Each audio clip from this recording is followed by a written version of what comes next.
ਅੱਜ ਦੇ ਪ੍ਰੋਗਰਾਮ ਦੇ ਵਿੱਚ ਆਪਾਂ ਗੱਲਬਾਤ ਕਰਾਂਗੇ ਨਵਦੀਪ ਬੈਂਸ ਜਿਹੜੇ ਕਿ ਲਿਬਰਲ ਸਰਕਾਰ ਦੇ ਵਿੱਚ ਕੈਬਨਿਟ ਮੰਤਰੀ ਹੋਇਆ ਕਰਦੇ ਸੀ, ਹੁਣ CIBC ਦੇ ਨਾਲ ਕੰਮ ਕਰਿਆ ਕਰਨਗੇ। ਗ੍ਰੀਨ ਪਾਰਟੀ ਦੀ ਲੀਡਰ ਉਹਨਾਂ ਨੇ ਅਹੁਦਾ ਛੱਡ ਦਿੱਤਾ ਆ, ਕੀ ਕਾਰਨ ਰਹੇ ਇਹ ਆਪਾਂ ਗੱਲਬਾਤ ਕਰਾਂਗੇ।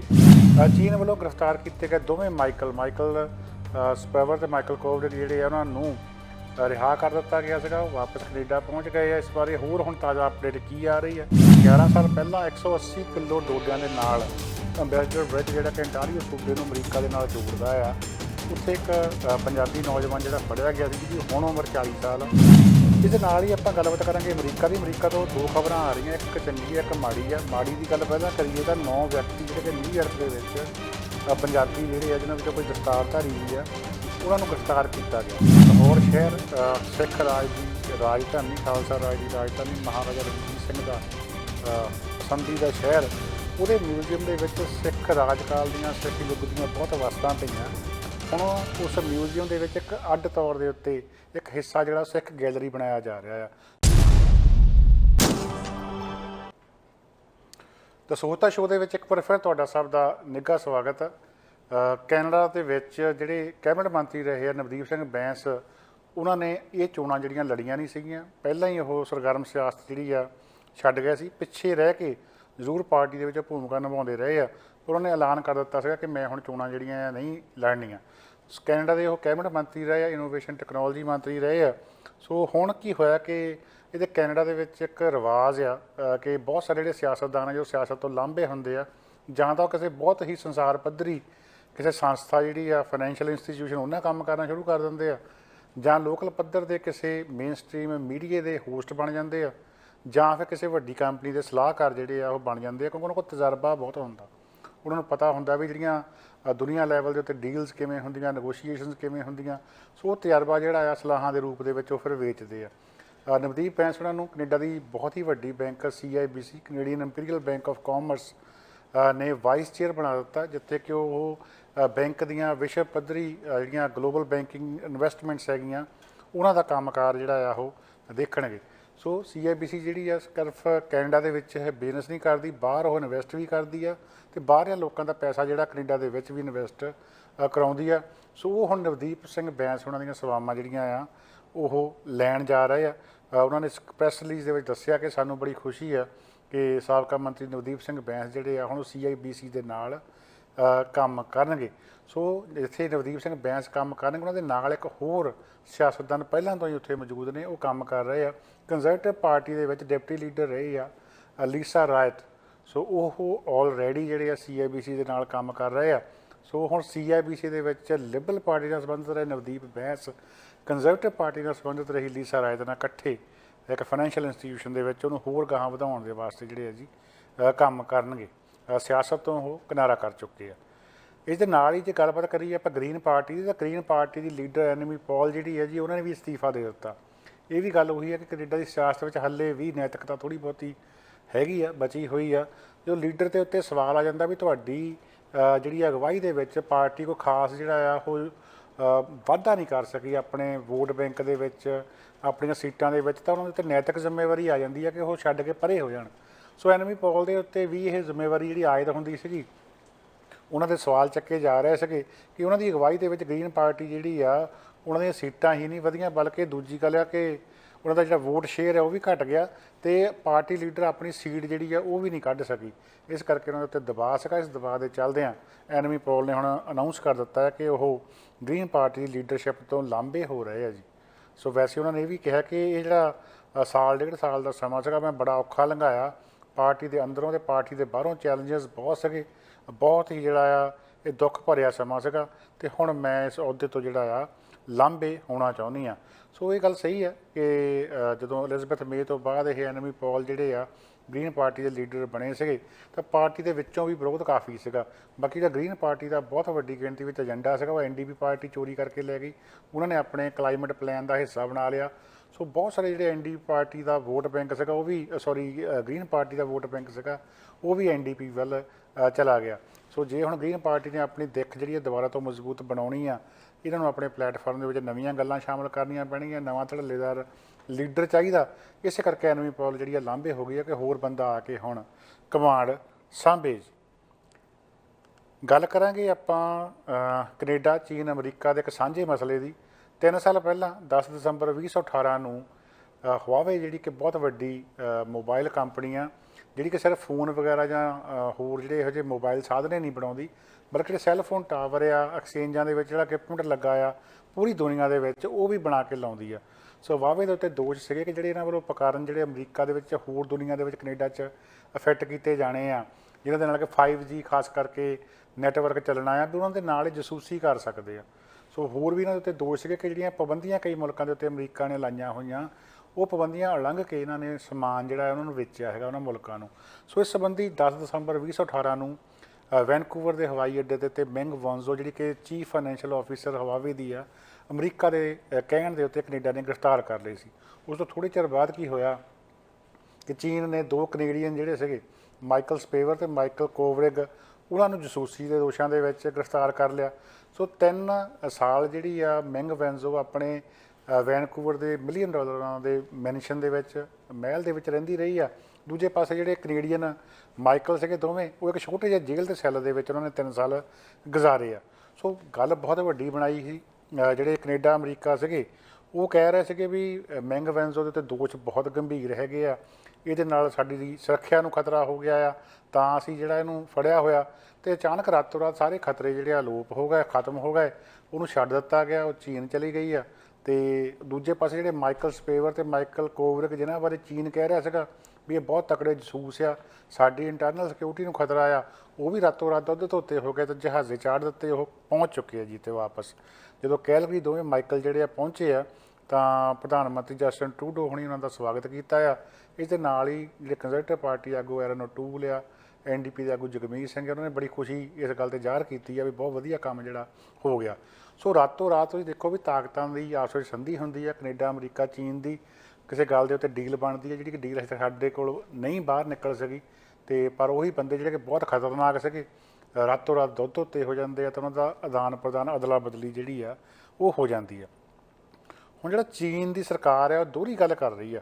ਇੱਕ ਪਾਸੇ ਚੀਨ ਦੇ ਸਰਕਾਰੀ ਅਧਿਕਾਰੀ ਜਿਹੜੇ ਆ ਆਪਣੇ ਡੌਲੇ ਦਿਖਾ ਰਹੇ ਆ, ਉਹ ਕਹਿੰਦੇ ਦੇਖੀ ਵੇ ਚੀਨ ਦੀ ਤਾਕਤ, ਅਸੀਂ ਆਪਣਾ ਬੰਦਾ ਜਿਹੜਾ ਛੁਡਾ ਲਿਆ, ਮਤਲਬ ਕਿ ਜਿਹੜੀ ਆ ਮੈਂਗ ਵੈਨਜ਼ੋ ਆ, ਉਹਨੂੰ ਅਸੀਂ ਛੁਡਾ ਲਿਆ।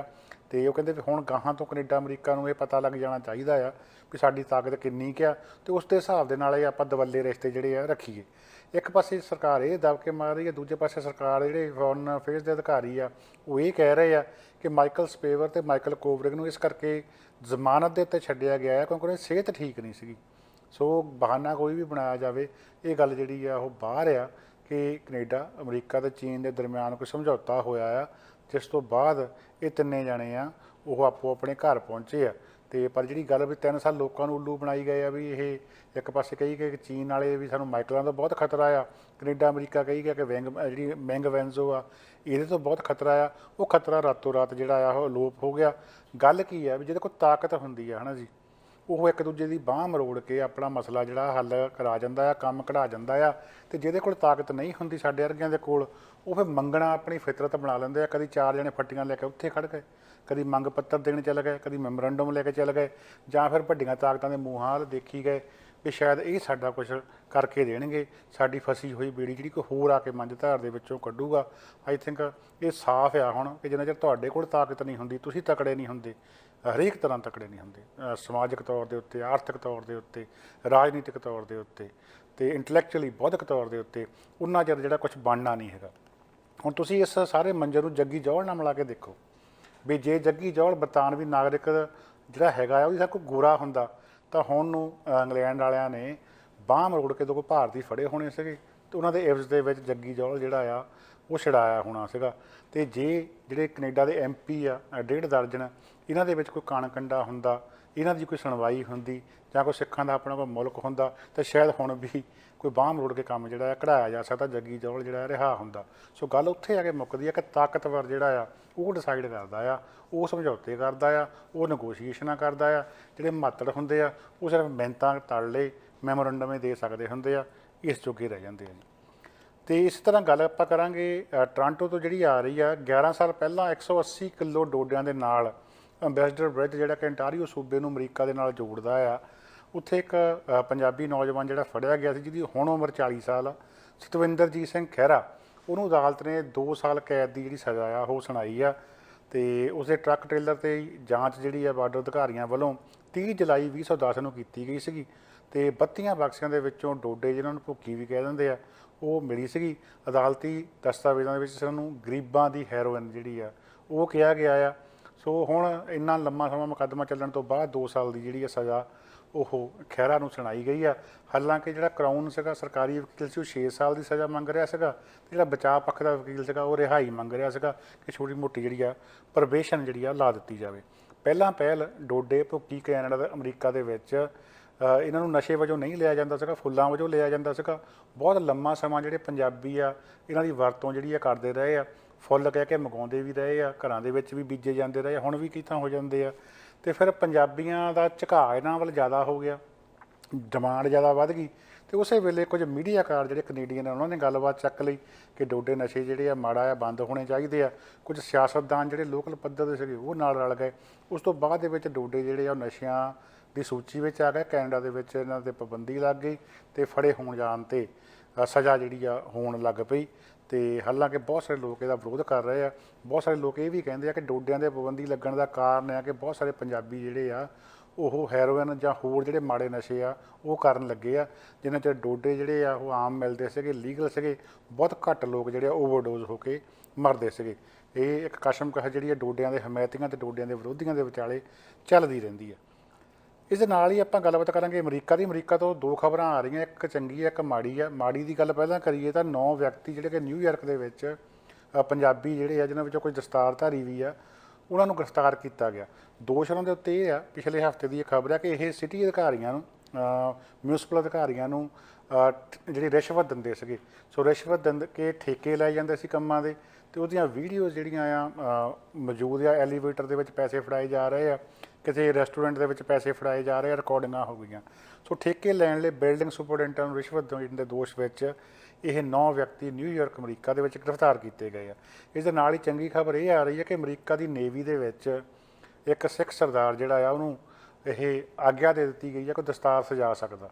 246 ਸਾਲ ਪੁਰਾਣੀ, ਯਾਨੀ ਕਿ 250 ਸਾਲ ਪੁਰਾਣੀ ਜਿਹੜੀ ਆ ਅਮਰੀਕਨ ਨੇਵੀ ਦੇ ਇਤਿਹਾਸ ਵਿੱਚ ਪਹਿਲੀ ਵਾਰੀ ਕਿਸੇ ਸਿੰਘ ਸਰਦਾਰ ਨੂੰ ਦਸਤਾਰ ਸਜਾਉਣ ਦਾ ਜਿਹੜਾ ਮੌਕਾ ਦਿੱਤਾ ਗਿਆ ਆ।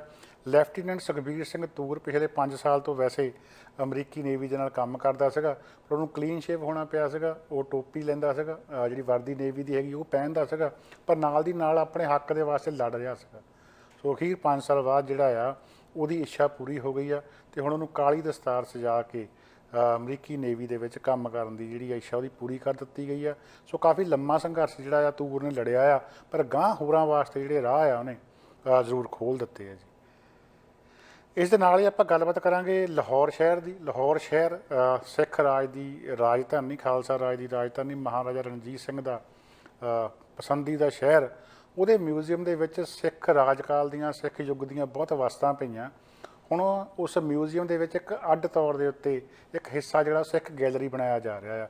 ਸੋ ਮਤਲਬ ਕਿ ਸਿੱਖਾਂ ਦੇ ਨਾਲ ਸੰਬੰਧਿਤ ਸਾਰੀਆਂ ਵਸਤਾਂ ਜਿਹੜੀਆਂ ਲਾਹੌਰ ਮਿਊਜ਼ੀਅਮ ਦੇ ਵਿੱਚ ਪਈਆਂ, ਉਹਨਾਂ ਨੂੰ ਇੱਕ ਅੱਡ ਥਾਂ ਦੇ ਕੇ ਉੱਥੇ ਰੱਖਿਆ ਜਾ ਰਿਹਾ, ਜਿਹਨੂੰ ਕਿ ਸਿੱਖ ਗੈਲਰੀ ਟਾਈਟਲ ਜਿਹੜਾ ਆ ਉਹ ਦਿੱਤਾ ਜਾਊਗਾ।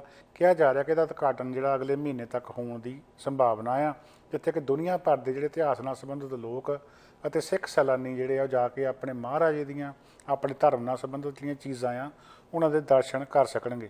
ਸੋ ਮਿਊਜ਼ੀਅਮ ਦੇ ਡਾਇਰੈਕਟਰ ਜਿਹੜੇ ਆ ਮਿਸਟਰ ਐਜ਼ਾਜ਼ ਅਹਿਮਦ ਮਿਨਹਾਸ, ਉਹਨਾਂ ਨੇ ਇਹ ਜਾਣਕਾਰੀ ਦਿੱਤੀ ਆ ਕਿ ਇਹਦੇ ਵਿੱਚ ਬਹੁਤ ਸਾਰਾ ਸਮਾਨ ਰੱਖਿਆ ਜਾਣਾ, ਜਿਹਦੇ ਵਿੱਚ ਇਤਿਹਾਸਕ ਦਸਤਾਵੇਜ਼, ਧਾਰਮਿਕ ਗ੍ਰੰਥ, ਮਹਾਰਾਜਾ ਰਣਜੀਤ ਸਿੰਘ ਨਾਲ ਸੰਬੰਧਿਤ ਵਸਤਾਂ, ਹਥਿਆਰ, ਸਿੱਕੇ ਅਤੇ ਜਿਹੜੇ ਉਹ ਸਮਾਨ ਵਰਤਦੇ ਸੀ, ਕੱਪੜੇ ਪਾਉਂਦੇ ਸੀਗੇ, ਜਾਂ ਉਹ ਇਹੋ ਜਿਹੇ ਕੁਰਸੀਆਂ 'ਤੇ ਪਲੰਘਾਂ 'ਤੇ ਬਹਿੰਦੇ ਉੱਠਦੇ ਸੀਗੇ।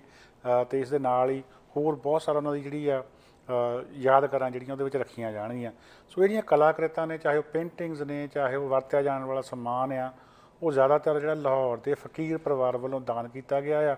ਫਕੀਰ ਪਰਿਵਾਰ ਉਹੀ ਜਿਹੜਾ ਕਿ ਮਹਾਰਾਜਾ ਰਣਜੀਤ ਸਿੰਘ ਦਾ ਦਰਬਾਰੀ ਪਰਿਵਾਰ ਜਿਹੜਾ ਰਿਹਾ ਆ। ਫਕੀਰ ਖਾਨਦਾਨ ਦੇ ਵਿੱਚੋਂ ਕਈ ਜਣੇ ਜਿਹੜੇ ਆ ਮਹਾਰਾਜਾ ਰਣਜੀਤ ਸਿੰਘ ਦੇ ਦਰਬਾਰ ਦੇ ਵਿੱਚ ਅਹਿਮ ਅਹੁਦਿਆਂ ਦੇ ਉੱਤੇ ਰਹੇ ਆ। ਸੋ ਫਕੀਰ ਪਰਿਵਾਰ ਦੇ ਜਿਹੜੇ ਯੋਗਦਾਨ ਦੇ ਨਾਲ ਇਸ ਇੱਕ ਗੈਲਰੀ ਅੱਡ ਤੌਰ ਦੇ ਉੱਤੇ ਸਥਾਪਿਤ ਹੋ ਰਹੀ ਹੈ, ਤਾਂ ਕਿ ਇਤਿਹਾਸ ਦੇ ਖੋਜੀ ਤੇ ਜਿਹੜੇ ਸਿੱਖ ਸੈਲਾਨੀ ਆ ਤੇ ਹੋਰ ਸੈਲਾਨੀ ਆ ਜਿਹੜੇ ਉੱਥੇ ਜਾ ਕੇ ਇਹਨਾਂ ਚੀਜ਼ਾਂ ਦੇ ਨਾਲ ਜੁੜ ਸਕਣ। ਪਤਾ ਲੱਗਾ ਕਿ ਇਹਦੇ ਵਿੱਚ ਸ੍ਰੀ ਗੁਰੂ ਗ੍ਰੰਥ ਸਾਹਿਬ ਜੀ ਦੇ ਪਵਿੱਤਰ ਸਰੂਪ, ਪੁਰਾਤਨ ਸਰੂਪ, ਮਹਾਰਾਜਾ ਰਣਜੀਤ ਸਿੰਘ ਦੇ ਦਰਬਾਰ ਦੀ ਮੂਲ ਕੁਰਸੀ ਦੇ ਉੱਤੇ ਉਹ ਸਿੰਘਾਸਣ ਤੇ ਬਹਿੰਦੇ ਸੀਗੇ।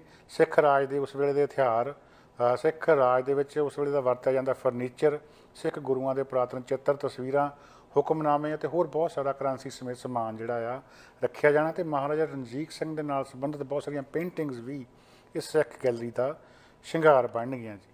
ਇਹਦੇ ਨਾਲ ਹੀ ਆਪਾਂ ਗੱਲਬਾਤ ਕਰਾਂਗੇ ਭਾਰਤ ਬੰਦ ਦੀ। ਭਾਰਤ ਬੰਦ ਦਾ ਸੱਦਾ ਜਿਹੜਾ ਆ 27 ਸਤੰਬਰ ਨੂੰ ਸੰਯੁਕਤ ਕਿਸਾਨ ਮੋਰਚੇ ਵੱਲੋਂ ਦਿੱਤਾ ਗਿਆ ਸੀਗਾ। ਤੇ ਖੁਸ਼ੀ ਦੀ ਗੱਲ ਇਹ ਆ ਕਿ ਪੂਰੇ ਭਾਰਤ ਦੇ ਵਿੱਚ ਇਹਨੂੰ ਬਹੁਤ ਵੱਡਾ ਭਰਮਾ ਹੁੰਗਾਰਾ ਜਿਹੜਾ ਆ ਉਹ ਮਿਲਿਆ ਆ।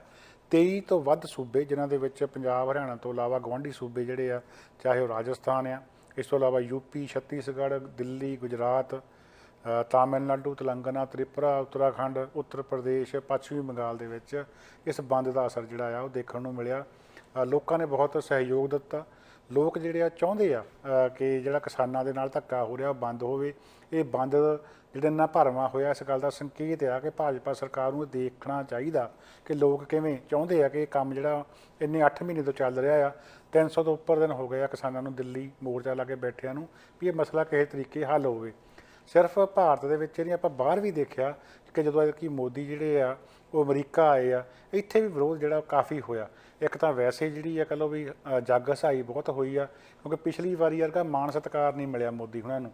ਜੋ ਟਰੰਪ ਹੁਣਾਂ ਦੀ ਸਰਕਾਰ ਸੀਗੀ ਤਾਂ ਮੋਦੀ ਹੁਣੀ ਜਦੋਂ ਆਏ ਸੀ ਇੱਥੇ, ਜਿੱਦਾਂ ਵਿਆਹ 'ਚ ਫੁੱਫੜ ਆਇਆ ਹੁੰਦਾ ਇੱਦਾਂ ਘੁੰਮਦੇ ਸੀ। ਬੜੀ ਜਿਹੜੀ ਆ ਮਾਣਦਾਨ ਜਿਹੜਾ ਉਹਨਾਂ ਨੂੰ ਮਿਲ ਰਿਹਾ ਸੀਗਾ। ਪਰ ਐਤਕੀ ਉਹ ਗੱਲ ਹੈ ਨਹੀਂ ਸੀ, ਨਾ ਜੋ ਬਾਈਡਨ ਵੱਲੋਂ, ਨਾ ਕਮਲਾ ਹੈਰਿਸ ਵੱਲੋਂ ਕੋਈ ਬਹੁਤੀ ਜਿਹੜੀ ਆਓ ਭਗਤ ਆ ਉਹ ਨਹੀਂ ਕੀਤੀ ਗਈ। ਜਿਵੇਂ ਕਿ ਆਮ ਜਾਂ ਕਿਸੇ ਕੰਟਰੀ ਦਾ ਆਗੂ ਆਉਂਦਾ ਉਵੇਂ ਗੱਲਬਾਤ ਕਰਕੇ, ਗੱਲਬਾਤ ਦੇ ਵਿੱਚ ਵੀ ਕਲਾਸ ਲਾਈ ਗਈ ਡੈਮੋਕ੍ਰੇਸੀ ਬਾਰੇ। ਸੋ ਉਹ ਗੱਲਬਾਤ ਜਿਹੜੀ ਆ ਹੋਈ ਆ। ਸੋ ਉਹ ਅੱਗੇ ਵਾਲੀ ਆਓ ਭਗਤ ਵੀ ਮਿਸਿੰਗ ਸੀ। ਦੂਜਾ, ਸਿੱਖ ਜਥੇਬੰਦੀਆਂ ਹਰ ਸਾਲ ਜਦੋਂ ਕੋਈ ਵੀ ਪ੍ਰਧਾਨ ਮੰਤਰੀ ਭਾਰਤ ਦਾ ਇੱਥੇ ਪਹੁੰਚਦਾ ਉਹਦਾ ਵਿਰੋਧ ਕੀਤਾ ਜਾਂਦਾ। ਸੋ ਐਤਕੀ ਗੱਲ ਦੇਖਣ ਵਾਲੀ ਇਹ ਸੀਗੀ ਕਿ ਕਿਸਾਨ ਜਥੇਬੰਦੀਆਂ ਵੀ ਵੱਡੀ ਪੱਧਰ ਦੇ ਉੱਤੇ, ਕਿਸਾਨ ਸਮਰਥਕ ਵੀ ਜਿਹੜੇ ਆ ਮੁਜ਼ਾਹਰਾ ਕਰਦੇ ਜਿਹੜੇ ਆ ਉਹ ਨਜ਼ਰ ਆਏ। ਸੋ ਭਾਰਤ ਬੰਦ ਦੇ ਨਾਲ ਨਾਲ ਜਿਹੜਾ ਮੋਦੀ ਦਾ ਬਾਹਰ ਵਿਰੋਧ ਹੋਇਆ ਉਸੇ ਹਫ਼ਤੇ ਦੇ ਵਿੱਚ, ਇਹ ਬਹੁਤ ਵੱਡੀ ਗੱਲ ਆ। ਹਾਲੇ ਵੀ ਜੇ ਭਾਜਪਾ ਸਰਕਾਰ ਕੰਧ 'ਤੇ ਲਿਖਿਆ ਪੜ੍ਹ ਲਵੇ ਤਾਂ ਖੇਤੀ ਬਿੱਲ ਜਿਹੜੇ ਰੱਦ ਕਰਕੇ ਆਪਣੀ ਇੱਜ਼ਤ ਬਚਾਈ ਜਾ ਸਕਦੀ ਹੈ। ਵਰਨਾ ਦਿਨ ਬ ਦਿਨ ਜਿਹੜਾ ਆ ਉਹ ਗ੍ਰਾਫ ਉਹਨਾਂ ਦੀ ਹਰਮਨ ਪਿਆਰਤਾ ਦਾ ਥੱਲੇ ਨੂੰ ਜਾਂਦਾ ਆ। ਇਹ ਗੱਲਾਂ ਹਾਲੇ ਬਹੁਤ ਛੋਟੀਆਂ ਲੱਗਦੀਆਂ, ਸ਼ਾਇਦ ਵੀ ਇਹ ਬੰਦ ਦਾ ਕੀ ਅਸਰ ਹੋਣਾ ਆ, ਜਾਂ ਅਮਰੀਕਾ ਦੇ ਵਿੱਚ ਗੱਲਬਾਤ ਨਹੀਂ ਹੋਈ, ਆਓ ਭਗਤ ਨਹੀਂ ਹੋਈ, ਇਹਦਾ ਕੀ ਅਸਰ ਹੋਣਾ। ਪਰ ਕਿਤੇ ਨਾ ਕਿਤੇ ਜਾ ਕੇ ਇਹ ਜਿਹੜੀ ਕ੍ਰੈਡੀਬਿਲਿਟੀ ਨੂੰ ਡੈਂਟ ਜ਼ਰੂਰ ਪਾਉਂਦੀਆਂ ਆ। ਅਤੇ ਭਾਜਪਾ ਦੀ ਕ੍ਰੈਡੀਬਿਲਿਟੀ ਨੂੰ, ਮੋਦੀ ਸਰਕਾਰ ਦੀ ਕ੍ਰੈਡੀਬਿਲਿਟੀ ਨੂੰ ਭਾਰਤ ਦੇ ਅੰਦਰ ਅਤੇ ਬਾਹਰ ਕਾਫੀ ਡੈਂਟ ਜਿਹੜਾ ਆ ਪੈ ਰਿਹਾ ਆ ਜੀ। ਅਖੀਰ ਦੇ ਵਿੱਚ ਆਪਾਂ ਗੱਲਬਾਤ ਕਰਾਂਗੇ ਪੰਜਾਬ ਸਰਕਾਰ ਦੀ। ਨਵੀਂ ਬਣੀ ਪੰਜਾਬ ਸਰਕਾਰ ਜਿਹੜੀ ਆ, ਉਹਨਾਂ ਵੱਲੋਂ ਕੁਝ ਫੈਸਲੇ ਅਜਿਹੇ ਕੀਤੇ ਗਏ ਆ ਜਿਨ੍ਹਾਂ ਨੇ ਕਿ ਖੁਸ਼ ਹੋਏ ਲੋਕਾਂ ਦੇ ਮੂੰਹ ਦੇ ਉੱਤੇ ਦੁਬਾਰਾ ਜਿਹੜੀ ਉਦਾਸੀ ਆ ਅਤੇ ਹੈਰਾਨੀ ਵਾਲੇ ਚਿੰਨ੍ਹ ਜਿਹੜੇ ਆ ਉਹ ਲਿਆ ਦਿੱਤੇ ਆ। ਪੰਜਾਬ ਦੇ ਸਾਬਕਾ ਮੁੱਖ ਮੰਤਰੀ, ਬੁੱਚੜ ਮੁੱਖ ਮੰਤਰੀ ਬੇਅੰਤ ਸਿੰਘ ਦੇ ਪੋਤੇ ਗੁਰਕੀਰਤ ਕੋਟਲੀ ਨੂੰ, ਜਿਹਦੇ 'ਤੇ ਦੋਸ਼ ਲੱਗੇ ਸੀਗੇ ਕਿ ਉਹਨੇ ਫਰਾਂਸੀਸੀ ਸੈਲਾਨੀ ਜਿਹੜੀ ਚੰਡੀਗੜ੍ਹ ਆਈ ਹੋਈ ਸੀ ਕੇਤੀਆ ਡਰੈਮੰਡ, ਉਹਦੇ ਨਾਲ ਧੱਕੇਸ਼ਾਹੀ ਕੀਤੀ ਆ, ਉਹਨੂੰ ਅਗਵਾਹ ਕੀਤਾ ਆ। ਉਹ ਜ਼ਬਰ ਜਨਾਹ ਦਾ ਮੁਕੱਦਮਾ ਉਹਦੇ 'ਤੇ ਚੱਲਿਆ ਸੀਗਾ। ਸੋ ਕਾਂਗਰਸ ਵਜ਼ਾਰਤ ਵਿੱਚ ਚਰਨਜੀਤ ਸਿੰਘ ਚੰਨੀ ਹੁਣਾਂ ਵੱਲੋਂ ਗੁਰਕੀਰਤ ਕੋਟਲੀ ਨੂੰ ਮੰਤਰੀ ਬਣਾਇਆ ਗਿਆ ਆ। ਸੋ ਜਿਹੜੀ ਆ ਕਾਂਗਰਸ 'ਤੇ ਦੋਸ਼ ਤਾਂ ਪਹਿਲਾਂ ਲੱਗਦੇ ਰਹੇ ਕਿ 1984 ਤੋਂ ਲੈ ਕੇ ਹੁਣ ਤੱਕ ਇਹਨਾਂ ਨੇ ਬਲਾਤਕਾਰੀਆਂ ਦੀ ਪੁਸ਼ਤ ਪਨਾਹੀ ਕੀਤੀ ਆ, ਅਤੇ ਹੁਣ ਵੀ ਉਹੀ ਰਿਵਾਜ਼ ਜਿਹੜਾ ਆ ਚਾਲੂ ਹੈਗਾ ਜੀ। ਇਹਦੇ ਨਾਲ ਹੀ ਜਿਹੜੀ ਵੱਡੀ ਗੱਲ ਇਹ ਹੋਈ ਆ ਕਿ ਪੰਜਾਬ ਦਾ ਨਵਾਂ ਐਡਵੋਕੇਟ ਜਨਰਲ APS ਦਿਓਲ ਨੂੰ ਲਾਇਆ ਗਿਆ। APS ਦਿਓਲ ਉਹ ਸੱਜਣ ਨੇ ਜਿਨ੍ਹਾਂ ਨੇ ਕਿ ਸਵੇਦ ਸੈਣੀ ਦੀ ਵਕਾਲਤ ਕੀਤੀ ਆ, ਉਹਨਾਂ ਨੂੰ ਅੱਡ ਅੱਡ ਕੇਸਾਂ ਦੇ ਵਿੱਚ ਹੁਣ ਤੱਕ ਬਚਾਇਆ, ਕਲੋਜ਼ ਰਿਲੇਸ਼ਨ ਨੇ ਉਹਨਾਂ ਦੇ। ਇਸ ਦੇ ਨਾਲ ਹੀ DGP ਇਕਬਾਲਪ੍ਰੀਤ ਸਿੰਘ ਸਹੋਤਾ ਨੂੰ ਲਾਇਆ ਗਿਆ। ਉਹ DGP ਜਿਨ੍ਹਾਂ ਨੇ ਕਿ ਬਰਗਾੜੀ ਬੇਅਦਬੀ ਬਾਰੇ ਬਣਾਈ ਪਹਿਲੀ ਸੈੱਟ ਦੇ ਵਿੱਚ ਆਪਣੀ ਅਗਵਾਈ ਦੇ ਵਿੱਚ ਮੁਖੀ ਸੀਗੇ ਉਸ ਸੈੱਟ ਦੇ, ਸਿੱਖ ਨੌਜਵਾਨਾਂ ਨੂੰ ਹੀ ਬੇਅਦਬੀਆਂ ਦਾ ਦੋਸ਼ੀ ਜਿਹੜਾ ਸਿੱਧ ਕਰ ਦਿੱਤਾ ਸੀਗਾ। ਸੋ ਇਹ ਨਹੀਂ ਪਤਾ ਕਿ ਉਹਨਾਂ ਦੀ ਆਪਣੀ ਖੋਜ ਸੀਗੀ ਜਾਂ ਉੱਪਰੋਂ ਸਰਕਾਰ ਦਾ ਪ੍ਰੈਸ਼ਰ ਇੰਨਾ ਸੀਗਾ ਉਸ ਵੇਲੇ ਦਾ, ਬਾਦਲ ਸਰਕਾਰ ਦਾ, ਕਿ ਸਿੱਖਾਂ ਨੂੰ ਦੋਸ਼ੀ ਠਹਿਰਾ ਦਿਓ। ਪਰ ਹੋਇਆ ਇਸ ਤਰ੍ਹਾਂ ਹੀ ਸੀਗਾ, 5 ਗਰਾਈ ਕਲਾਂ ਵਾਲੇ ਭਰਾਵਾਂ ਨੂੰ ਹੀ ਬੇਅਦਬੀਆਂ ਦੇ ਦੋਸ਼ੀ ਸਿੱਧ ਕਰਨ ਦੀ ਕੋਸ਼ਿਸ਼ ਜਿਹੜੀ ਆ ਕੀਤੀ ਗਈ ਸੀ। ਸੋ ਇਕਬਾਲਪ੍ਰੀਤ ਸਿੰਘ ਸਹੋਤਾ ਜਿਹੜੇ ਕਿ ਕਾਂਗਰਸੀ ਆਗੂ, ਬੂਟਾ ਸਿੰਘ ਸਵਰਗਵਾਸੀ ਨੇ ਹੁਣ, ਜੋਗਿੰਦਰ ਸਿੰਘ ਮਾਨ ਹੁਣੀ ਉਹਨਾਂ ਦੇ ਭਾਂਜੇ ਭਤੀਜੇ, ਸੋ ਉਹਨਾਂ ਦੇ ਕਰੀਬੀ ਦੱਸੇ ਜਾ ਰਹੇ ਆ ਅਤੇ ਸ਼ਾਇਦ ਰਿਸ਼ਤੇਦਾਰ ਵੀ ਹੈਗੇ ਆ। ਸੋ ਕਾਂਗਰਸ ਵਿਚਲੇ ਲੋਕ ਜੋ ਕਿ ਸੋਚਦੇ ਸੀਗੇ ਕਿ ਬੇਅਦਬੀਆਂ ਦਾ ਇਨਸਾਫ ਹੁਣ ਅਸੀਂ ਦਵਾ ਦੇਣਾ ਆ ਸੁਖਜਿੰਦਰ ਰੰਧਾਵਾ ਵਰਗੇ ਦਾ ਹੋਰ, ਸੋ ਉਹਨਾਂ ਨੂੰ ਹੁਣ ਲੱਗਦਾ ਕਿ ਆਹ ਤਾਂ ਕੰਮ ਗਲਤ ਹੋ ਰਿਹਾ ਆ, ਕਿ ਉਹ ਬੰਦੇ ਜਿਹੜੇ ਅੱਗੇ ਲਿਆਂਦੇ ਜਾ ਰਹੇ ਆ ਜਿਹਨਾਂ ਦਾ ਰਿਕਾਰਡ ਮਾੜਾ ਆ। APS ਦਿਓਲ ਜਿਨ੍ਹਾਂ ਦੇ ਉੱਤੇ ਕਿ ਦੋਸ਼ ਆ ਕਿ ਉਹਨਾਂ ਨੇ ਸਮੀਰ ਸੈਣੀ ਨੂੰ ਵਾਰ-ਵਾਰ ਬਚਾਇਆ, ਇਕਬਾਲਪ੍ਰੀਤ ਸਿੰਘ ਸਹੋਤਾ DGP ਲਾ ਦਿੱਤੇ ਆ, ਜਿਨ੍ਹਾਂ ਦੇ ਉੱਤੇ ਕਿ ਇਹ ਆ ਦੋਸ਼ ਕਿ ਉਹਨਾਂ ਨੇ ਬੇਅਦਬੀ ਕਾਂਡ ਨੂੰ ਪੁੱਠਾ ਗੇੜਾ ਦੇਣ ਦੀ ਜਿਹੜੀ ਆ ਉਹ ਕੋਸ਼ਿਸ਼ ਉਹ ਕੀਤੀ ਗਈ ਆ। ਜਨਤਾ ਵਿਚਾਰੀ ਬੜੀ ਅਣਭੋਲ ਆ, ਇਹਨਾਂ ਨੂੰ ਤਾਂ ਕੋਈ ਹੱਸ ਕੇ ਬੁਲਾ ਲਵੇ ਉਹਦੇ ਹੋ ਜਾਂਦੇ ਆ। ਮੁੱਖ ਮੰਤਰੀ ਚਰਨਜੀਤ ਸਿੰਘ ਚੰਨੀ ਨੇ 4 ਦਿਨ ਕਿਸੇ ਨਾਲ ਬਹਿ ਕੇ ਚਾਹ ਪੀ ਲਈ, ਕਿਸੇ ਦੇ ਨਾਲ ਬਹਿ ਕੇ ਗੱਲਾਂ ਕਰ ਲਈਆਂ, ਬਾਜੇ ਵਾਲੇ ਨੂੰ ਜੱਫੀ ਪਾ ਲਈ, ਕਾਰ 'ਚ ਉਤਰ ਕਿਸੇ ਨੂੰ ਮਿਲ ਲਿਆ। ਲੋਕਾਂ ਨੂੰ ਲੱਗਾ ਵੀ ਇਹ ਤਾਂ ਬਾਹਰਲੇ ਮੁਲਕਾਂ ਅੱਗੇ ਪ੍ਰਧਾਨ ਮੰਤਰੀ ਰਾਸ਼ਟਰਪਤੀ ਵਾਂਗੂ ਬੰਦਾ ਬੜਾ ਠੀਕ ਹੈਗਾ ਆ। ਪਹਿਲਾਂ ਵੀ ਇਹੀ ਹੋਇਆ ਕਿ ਕੈਪਟਨ ਅਮਰਿੰਦਰ ਸਿੰਘ ਨੇ ਕਿਸੇ ਦੇ ਨਾਲ ਵੱਟ 'ਤੇ ਬਹਿ ਕੇ ਰੋਟੀ ਖਾ ਲਈ, ਉਹਦੀਆਂ ਸਿਫਤਾਂ ਕਰਦੀਆਂ। ਸੁਖਬੀਰ ਬਾਦਲ ਕਿਸੇ ਦੇ ਮੰਜੇ 'ਤੇ ਬਹਿ ਕੇ ਤਾਜ ਖੇਡਿਆ ਆ, ਉਹਦੀਆਂ ਸਿਫਤਾਂ ਕਰਤੀਆਂ। ਜਿਹੜੀ ਅਸਲੀ ਗੱਲਾਂ ਆ, ਕਾਰਵਾਈਆਂ ਆ, ਉਹ ਕੀ ਕਰਦੇ ਆ ਪੰਜਾਬ ਦੇ ਭਲੇ ਵਾਸਤੇ, ਜਿਹੜੇ ਲਟਕਦੇ ਮਸਲੇ ਆ ਉਹਨਾਂ ਨੂੰ ਕਿਵੇਂ ਹੱਲ ਕਰਦੇ ਆ। ਜਦੋਂ ਉਹਨਾਂ ਦੇ ਉੱਤੇ ਗੱਲ ਆਉਂਦੀ ਹੈ ਤਾਂ ਫਿਰ ਪਤਾ ਲੱਗਦਾ ਵੀ ਇਹ ਤਾਂ ਉਹੀ ਗੱਲ ਹੀ ਆ, ਕੁਛ ਬਦਲਿਆ ਨਹੀਂ। ਜਿਹੜੀ ਆ ਸ਼ਰਾਬ ਆ ਉਹੀ ਆ, ਸਿਰਫ ਬੋਤਲਾਂ ਹੀ ਨਵੀਆਂ ਜਿਹੜੀਆਂ ਆ ਉਹ ਆਈਆਂ ਆ ਜੀ। ਸੋ ਹੁਣ ਚਰਨਜੀਤ ਸਿੰਘ ਚੰਨੀ ਹੁਣ ਜਦੋਂ ਮੁੱਖ ਮੰਤਰੀ ਬਣਿਆ ਤਾਂ ਲੋਕਾਂ ਨੂੰ ਲੱਗਾ ਸੀ ਵੀ ਹੁਣ ਕੁਛ ਹੋਊਗਾ। ਨਵਜੋਤ ਸਿੱਧੂ ਪ੍ਰਧਾਨ ਬਣ ਗਿਆ ਕਾਂਗਰਸ ਦਾ ਅਤੇ ਚਰਨਜੀਤ ਚੰਨੀ ਮੁੱਖ ਮੰਤਰੀ ਬਣ ਗਿਆ। ਹੁਣ ਤਾਂ ਜਿਹੜੇ ਬੇਅਦਬੀ ਦੇ ਦੋਸ਼ੀ ਅੰਦਰ ਗਏ ਸਮਝੋ, ਹੁਣ ਤਾਂ ਇਨਸਾਫ ਮਿਲੂਗਾ। ਗੋਲੀਆਂ ਚੱਲੀਆਂ ਦਾ, ਬਹਿਬਲ ਕਲਾਲੀਆਂ ਦਾ, ਨਸ਼ਿਆਂ ਦੇ ਜਿਹੜੇ ਤਸਕਰ ਆ ਉਹਨਾਂ ਨੂੰ ਵੀ ਕੁਛ ਹੋਊਗਾ। ਪਰ ਜਿਸ ਹਿਸਾਬ ਦੇ ਨਾਲ ਨਿਯੁਕਤੀਆਂ ਕੀਤੀਆਂ ਜਾ ਰਹੀਆਂ ਚਰਨਜੀਤ ਚੰਨੀ ਵੱਲੋਂ, ਉਹੀ ਲੋਕ ਜਿਹੜੇ ਖੁਸ਼ ਬਹੁਤ ਹੋਏ ਸੀਗੇ ਹੁਣ ਕੁਛ ਹੱਦ ਤੱਕ ਉਦਾਸ ਹੋ ਰਹੇ ਆ, ਚਿਹਰੇ ਉਤਰ ਰਹੇ ਆ ਵੀ ਆਹ ਕੀ ਗੱਲ, ਇਹ ਤਾਂ ਉਹੀ ਗੱਲਾਂ ਫਿਰ ਹੋਣ ਲੱਗ ਪਈਆਂ। ਹੁਣ ਕੋਈ ਕ੍ਰਿਸ਼ਮਾ ਹੋ ਜਾਵੇ ਵੀ APS ਦਿਓਲ ਦਾ ਦਿਮਾਗ ਬਦਲ ਜਾਵੇ, ਉਹ ਸਵੇਰ ਸੈਣੀ ਨੂੰ ਅੰਦਰ ਕਰਾ ਦੇਵੇ, ਇਹ ਕ੍ਰਿਸ਼ਮਾ ਹੋ ਜਾਵੇ ਤਾਂ ਆਪਾਂ ਕਹਿ ਨਹੀਂ ਸਕਦੇ। ਪਰ ਹਾਲੇ ਤੱਕ ਰਿਕਾਰਡ ਇਹੀ ਬੋਲਦਾ ਕਿ ਉਹ ਸਮੇਧ ਸੈਣੀ ਨੂੰ ਬਚਾਉਂਦੇ ਆ ਰਹੇ ਆ। ਦੂਜੇ ਪਾਸੇ ਕ੍ਰਿਸ਼ਮਾ ਹੋ ਜਾਵੇ ਕਿ DGP ਇਕਬਾਲਪ੍ਰੀਤ ਸਿੰਘ ਸਹੋਤਾ ਇਹ ਕਹਿ ਦੇਣ ਵੀ ਉਹਦਾ ਜੀ ਬਾਦਲਾਂ ਨੇ ਮੈਨੂੰ ਇੱਦਾਂ ਕਿਹਾ ਸੀ ਕਰਨ ਨੂੰ ਜਾਂਚ, ਅਸਲ ਤਾਂ ਮੈਂ ਹੁਣ ਬੇਅਦਬੀ ਦੇ ਦੋਸ਼ੀ ਹੁਣ ਅੰਦਰ ਕਰਕੇ ਦਿਖਾਊਂਗਾ। ਇਹ ਕੋਈ ਕ੍ਰਿਸ਼ਮਾ ਹੋ ਜਾਵੇ ਤਾਂ ਆਪਾਂ ਕਹਿ ਨਹੀਂ ਸਕਦੇ। ਪਰ ਜਿਸ ਹਿਸਾਬ ਦਾ ਟਰੈਕ ਰੈਕਡ ਹੈ ਦੋਹਾਂ ਦਾ, ਲੱਗਦਾ ਨਹੀਂ ਕੋਈ ਇਨਸਾਫ ਵਾਲੀ ਗੱਲ ਹੋਣੀ ਆ। ਇਹ 3-4 ਮਹੀਨੇ ਦਾ ਜਿਹੜਾ ਹਨੀਮੂਨ ਪੀਰੀਅਡ ਹੈਗਾ ਚਰਨਜੀਤ ਸਿੰਘ ਚੰਨੀ ਹੁਣਾਂ ਦਾ, ਕੇਜਰੀਵਾਲ ਹੁਣੀ ਜੋ ਕੁਛ ਕਰਦੇ ਹੁੰਦੇ ਸੀ ਲੋਕਾਂ ਨੂੰ ਖੁਸ਼ ਕਰਨ ਲਈ, ਉੱਦਾਂ ਹੀ ਉਹ ਕਰ ਰਹੇ ਆ। ਬਹੁਤੇ ਲੋਕਾਂ ਨੇ ਮਗਰ ਵੀ ਲੱਗ ਜਾਣਾ ਆ, ਬਾਅਦ 'ਚ ਭੱਤਾ ਬਣਾ ਕੇ ਮੁੜ ਕੇ ਹੋਣਗੇ ਵੀ ਯਾਰ ਉਹ ਤਾਂ ਗੱਲ ਹੀ ਨਹੀਂ ਬਣੀ, ਸਾਰਾ ਕੁਛ ਪੁਰਾਣੇ ਵਾਂਗੂ ਹੀ ਹੈਗਾ ਆ। ਸੋ ਇਸ ਵੇਲੇ ਚਰਨਜੀਤ ਸਿੰਘ ਚੰਨੀ, ਨਵਜੋਤ ਸਿੱਧੂ 'ਤੇ ਨਜ਼ਰਾਂ ਲੱਗੀਆਂ ਹੋਈਆਂ ਆ ਵੀ ਜਿਹੜੇ ਵਾਅਦੇ ਕੀਤੇ ਸੀਗੇ ਵੱਡੇ ਵੱਡੇ ਉਹ ਹੁਣ ਪੂਰੇ ਕਦੋਂ ਕਰਨੇ ਆ ਜੀ। ਸੋ ਅੱਜ ਟਵਿੱਟਰ ਦੇ ਉੱਤੇ ਵੀ ਇੱਕ ਮੁਹਿੰਮ ਜਿਹੜੀ ਆ ਉਹ ਚੱਲ ਰਹੀ ਆ, Charanjit Channi saving Sumedh Saini, Channi saving hashtag ਜਿਹੜਾ ਚੰਨੀ ਸੇਵਿੰਗ ਸਮੇਧ ਸੈਣੀ। ਸੋ ਮਤਲਬ ਕੀ ਆ ਕਿ ਲੋਕ ਜਿਹੜੇ ਆ ਜਵਾਬਦੇਹੀ ਕਰਨਾ ਚਾਹੁੰਦੇ ਆ ਵੀ ਤੁਸੀਂ ਗੱਲਾਂ ਕੁਝ ਹੋਰ ਕੀਤੀਆਂ ਸੀਗੀਆਂ, ਦਿਖਾ ਕੁਝ ਹੋਰ ਰਹੇ ਆ। ਸੋ ਇਹ ਆਲਰੇਡੀ ਜਵਾਬਦੇਹੀ ਜਿਹੜੀ ਆ ਸ਼ੁਰੂ ਹੋ ਰਹੀ ਹੈ ਜੀ। ਹੁਣ ਇੱਥੇ ਅੱਜ ਦਾ ਪ੍ਰੋਗਰਾਮ ਖਤਮ ਕਰਨ ਦੀ ਆਗਿਆ ਬਖਸ਼ੋ। ਕੱਲ੍ਹ ਨੂੰ ਹੋਰ ਗੱਲਬਾਤ, ਹੋਰ ਜਾਣਕਾਰੀ ਲੈ ਕੇ ਤੁਹਾਡੀ ਸੇਵਾ 'ਚ ਮੁੜ ਹਾਜ਼ਰ ਹੋਵਾਂਗੇ ਜੀ। ਤਦ ਤੱਕ ਲਈ ਆਪ ਸਭ ਨੂੰ ਪਿਆਰ ਸਤਿਕਾਰ ਭਰੀ ਸਤਿ ਸ੍ਰੀ ਅਕਾਲ ਜੀ। ਸਾਡਾ ਹਰ ਇੱਕ ਪ੍ਰੋਗਰਾਮ ਦੇਖਣ ਤੇ ਸਾਡੇ ਨਾਲ ਜੁੜਨ ਲਈ ਸਬਸਕ੍ਰਾਈਬ ਕਰੋ ਚੈਨਲ ਪੰਜਾਬੀ ਤੇ ਨੋਟੀਫਿਕੇਸ਼ਨ ਲਈ ਬੈਲ ਆਈਕਨ ਵਾਲੇ ਬਟਨ ਤੇ ਕਲਿੱਕ ਕਰੋ।